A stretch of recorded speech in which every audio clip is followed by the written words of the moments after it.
ஒரு ஸ்கூலில் ஒரு வாத்தியார் புதுசாக வந்து ஒவ்வொருத்தராக நீங்கள் யார், உங்கள் அப்பா அம்மா யார், அவங்க என்ன செய்கிறாங்க, எங்கேருந்து வரீங்க, சும்மா சொல்லுங்கள். எல்லா வகுப்புலையும் புதுசாக போகிற ஒரு வாத்தியார் கேட்பார். அப்படி கேட்குறாரு. அப்படி கேட்கும்போது ஒரு பொண்ணு மட்டும் அவருடைய ஊர் பேரை மட்டும் அவர் சொல்லாமல் இருக்கிறான். 1/4 மணி நேரம் ஆச்சு, 1/2 மணி நேரம் ஆச்சு, 1 மணி நேரம் ஆச்சு. அந்த பொண்ணு பசங்களாம் சொல்லுது, நீ சொல்லிடுன்னு சொல்கிறாரு. வாத்தியார் மிரட்டுறாரு, உருட்டுறாரு, அடிக்க வர்றாரு, என்னென்னவோ பண்ணி பார்க்குறான். ஆனால் அந்த பொண்ணு அந்த ஊர் பேரை மட்டும் சொல்லாமல் இருக்கு. நீ என் கிளாஸ் விட்டே வெளியில் போகணும், இப்போ செஷன் பண்ண போகிறேன், வெளியில் டிசி கொடுக்க போகிறேன், எவ்வளோ மாட்டுறான். அந்த கடைசி வரையும் இந்த பொண்ணு அழுவுது, வேர்த்து ஒழுவுது, ஆனால் அசைஞ்சு நிற்கலை.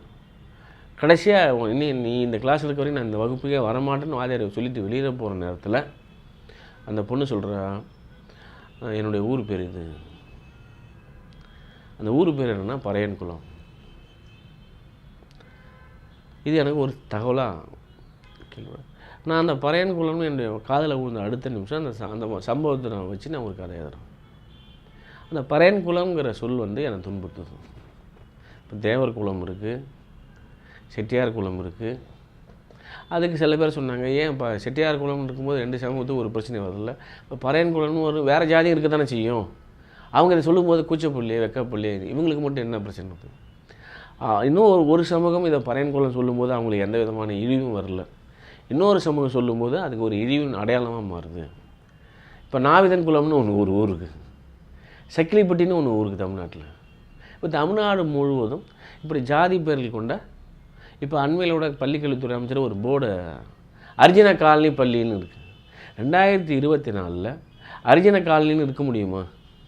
இருக்குது. அதுக்காக நான் கற்பனையே சொல்ல. அப்போது அந்த சமூகத்தில் எங்கேயோ ஒரு அழுக்கு இருக்குது.